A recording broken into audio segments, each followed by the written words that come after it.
You are listening to Revelation Revealed. We are debunking 10 common myths about the strangest book in the Bible. And this week we're going to look at myth number 3, that Jesus is nice.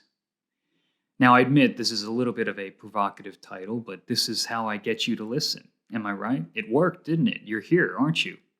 We're all used to paintings of Jesus, mild and meek. You know, he's got the nice robe, and he's got sandals on. He's with a bunch of baby sheep and children, and he's just kind of this nice guy. And then that is an accurate portrayal of the gentleness of Jesus, for sure. But rarely do we see the kind of picture of Jesus that we find in the book of Revelation, where we see that Jesus is anything but mild-mannered and nice, because we see Jesus in his post-resurrection state.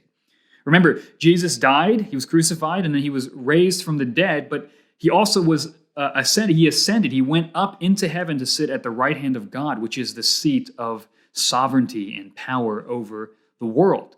And that's what we get to see in the book of Revelation, Jesus in his glorified state, Jesus where he is right now at the right hand of the Father. And Jesus is anything but nice. And when I say nice, I don't mean being kind. We're supposed to be kind.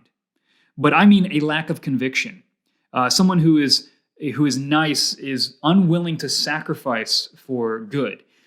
He is unwilling to say the hard thing if it might cost him reputation. He doesn't care about the truth. He just cares about comfort. He has no conviction. He stands for nothing and he dies for nothing. And if lack of offense is the primary characteristic of niceness, then Jesus is the furthest thing from nice you could possibly be. You don't get crucified for being non-offensive. Jesus was crucified because of how offensive he was. So Jesus is not nice. Jesus is someone you do not want to mess with. And we're going to see 3 reasons why Jesus isn't nice from the book of Revelation. 3 portraits of Jesus that show how not nice he really is. The first portrait of Jesus is when Jesus traumatizes the Apostle John, who wrote the book of Revelation. Jesus traumatizes him. This comes from Revelation chapter 1, where John receives a vision from the Holy Spirit, and he sees Jesus in heaven, and he says that he looks like a son of man. Now, that is loaded language. Revelation is full of this kind of symbolic imagery. Well, what is this drawing from?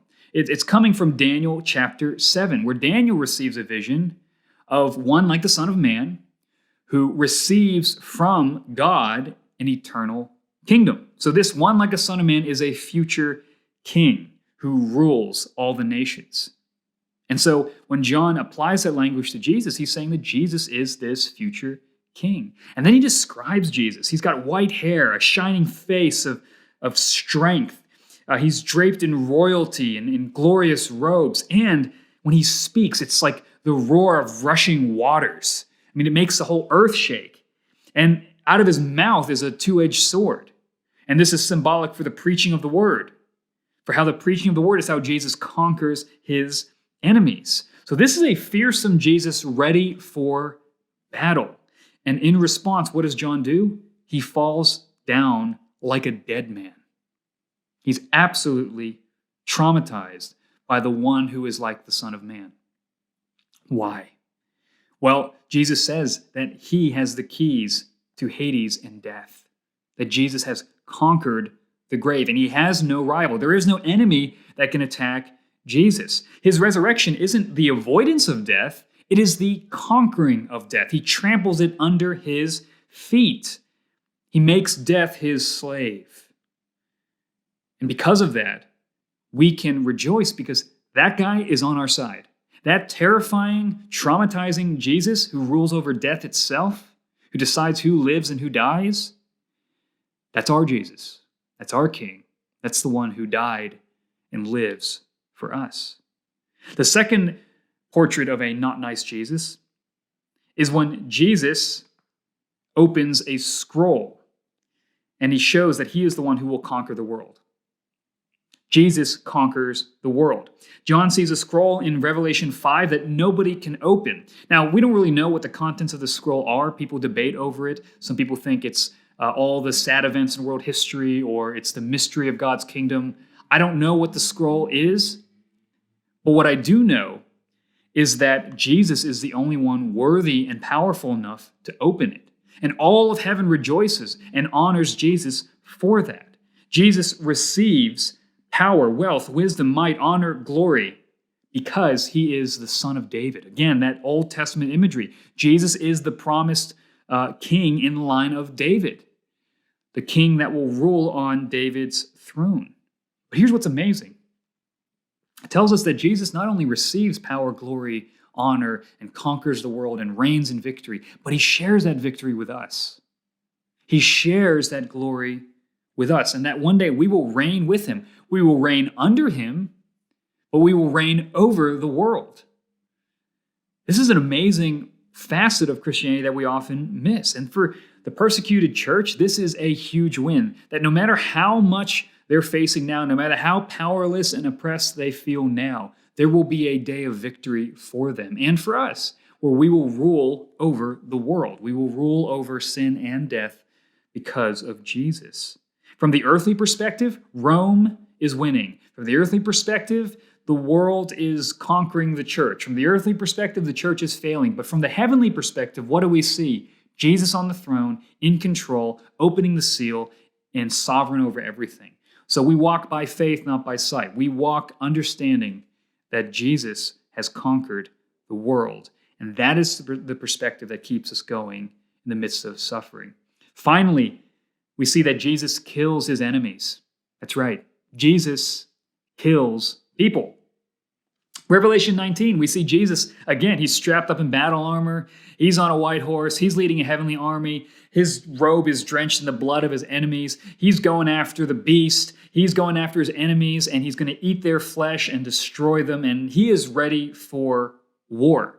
Now, a lot of people interpret Revelation 19 as the second coming of Christ. But if you watched the second video, the second myth that we tackled, whether Revelation is about the future, we established that the majority of Revelation from chapters 1 to 19 already happened in the first century. So 19 is not a future event of Jesus' second coming, but it's a symbolic retelling of God's wrath against Israel at the destruction of the temple in 70 AD. In other words, if you remember, Jesus was mocked for calling himself the king of the Jews, right? And in fact, when he was crucified, soldiers put a sign over his head that said, "The King of the Jews," to humiliate him. Well, here, Jesus shows up, and what has he got tattooed on his thigh? He has something that says, "King of Kings, Lord of Lords."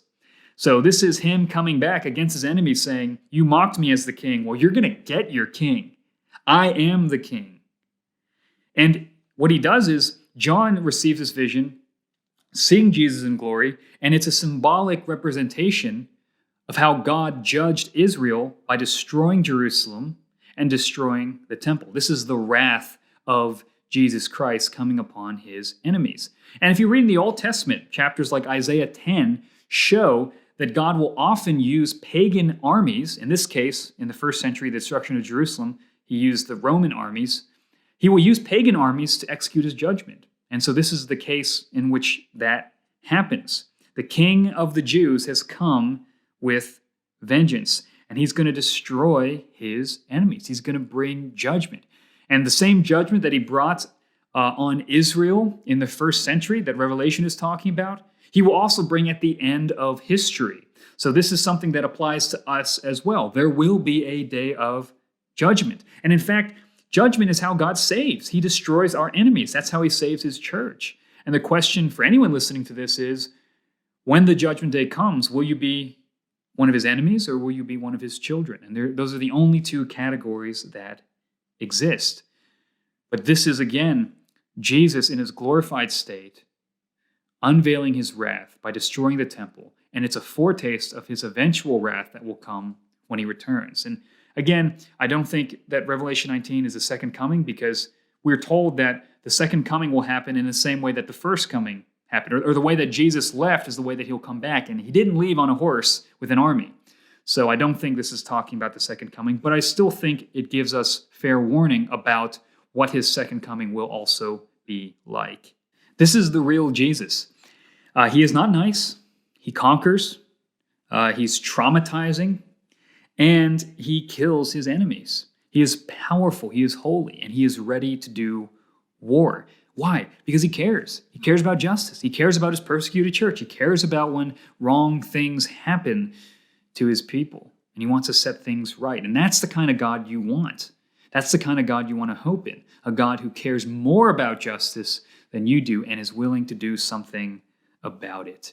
Be sure to listen to the rest of these episodes on the Four Oaks Midtown podcast. Subscribe, rate it, leave a comment. You can also see me by watching Instagram TV if you follow us at Four Oaks College on Instagram.